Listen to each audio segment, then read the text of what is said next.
আমাদের পশ্চিমবঙ্গের আনাচে কানাচে যে ছোট বড় বহু মন্দির লুকিয়ে রয়েছে তার মধ্যে একটি হলো এই রহস্যে ভরা জপেশ্বর শিব মন্দির। 1500 বছরের পুরনো এই মন্দিরকে ঘিরে রয়েছে নানা কাহিনী। আমাদের দেশের প্রয়াত রাষ্ট্রপতি শ্রী প্রণব মুখোপাধ্যায় 2004 সালে এই মন্দিরটি নতুন করে সংস্কার করেন। প্রাচীনকালে এই জায়গাটি ছিল ঘন জঙ্গলে ঢাকা। জনশ্রুতি আছে সাধক বামাখ্যাপা সহ শ্রী চৈতন্য মহাপ্রভু নাকি এখানে এসেছিলেন। আজ এই পর্বে আমরা জানাবো ও দেখাবো এই জপেশ্বর মন্দিরকে ঘিরে থাকা নানা কাহিনী। সাথে কি করে পৌঁছাবেন, কখন আসবেন, সমস্ত তথ্য জানতে পারবেন এই ভিডিওটির মাধ্যমে। তো ভিডিওটি শেষ পর্যন্ত অবশ্যই দেখবেন। সাথে আপনি যদি আমার এই ছোট্ট চ্যানেলে নতুন হয়ে থাকেন তাহলে আপনার কাছে আমার অনুরোধ রইল চ্যানেলটিকে অবশ্যই সাবস্ক্রাইব করে নেবেন। তো চলুন দেখে নেওয়া যাক আজকের এই পর্ব।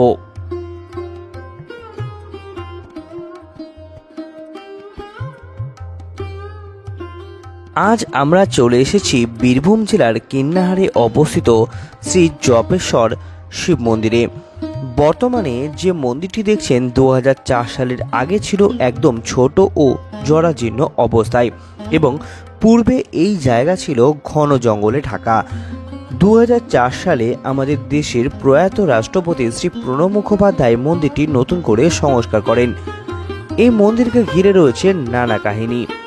চলুন একটু জেনে নেওয়া যাক।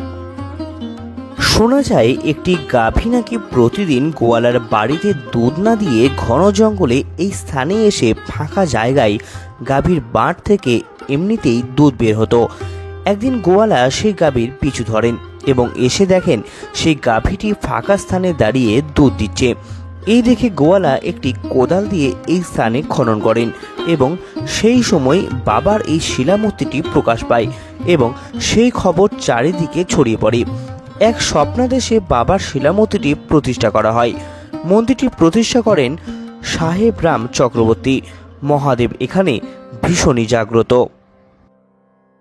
বহু দূর দূরান্ত থেকে ভক্তরা আসেন এখানে এবং মনস্কামনা জানায়, তাতে তাদের ফলও লাভ হয়। বাবার এখানে প্রতিদিন নিত্য সেবা হয় এবং পরমান্ন ভোগ হয় প্রতিদিন। সন্ধ্যাবেলায় হয় শীতল ভোগ।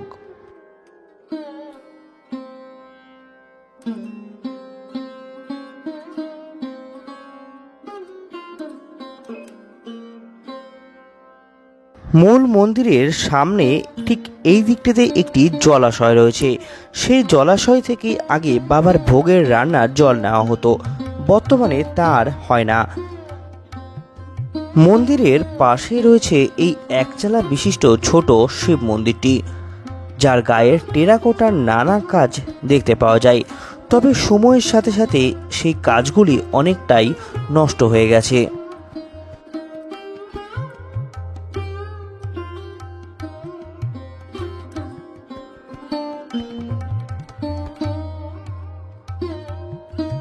মন্দির চত্বরটি অনেক বড় জায়গা জুড়ে বিস্তৃত এবং এখানে থাকার জন্য ব্যবস্থা রয়েছে। যদি কেউ মনে করেন এখানে এসে থাকবেন তাহলে আছে রাজলক্ষ্মী অতিথি নিবাস। প্রয়াত শ্রী প্রণব মুখোপাধ্যায় এই অতিথি ভবনের উদ্ঘাটন করেন। এখানে থাকতে হলে মন্দির কমিটির সাথে আপনাকে কথা বলতে হবে।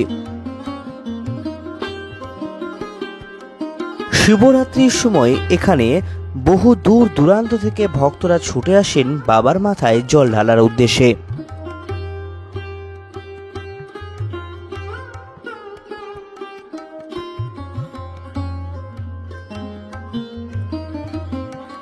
চলুন এবার আপনাদের পুরো মন্দিরটি একবার দর্শন করাই।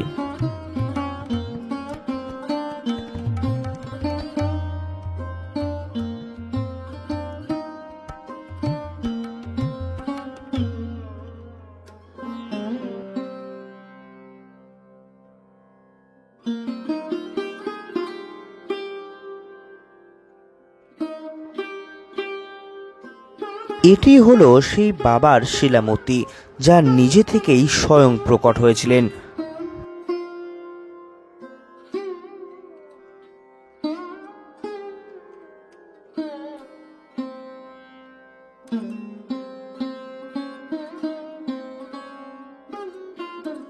একবার অনেক গর্ত খুঁড়েও বাবার এই শিলামূর্তির কোথায় শেষ তা খুঁজে পাওয়া যায়নি।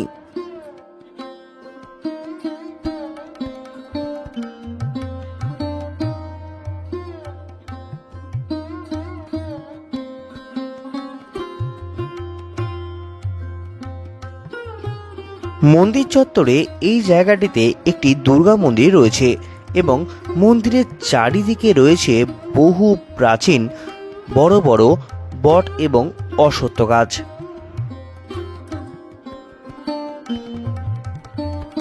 মন্দিরটি সকাল থেকে রাত্রি পর্যন্ত সারাদিনই খোলা থাকে।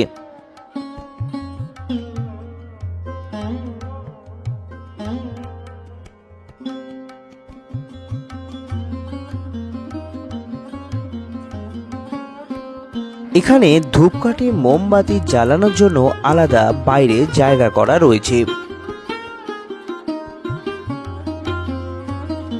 শিবরাত্রির সময় এখানে 5 থেকে 6 দিন ধরে বিশাল মেলা চলে।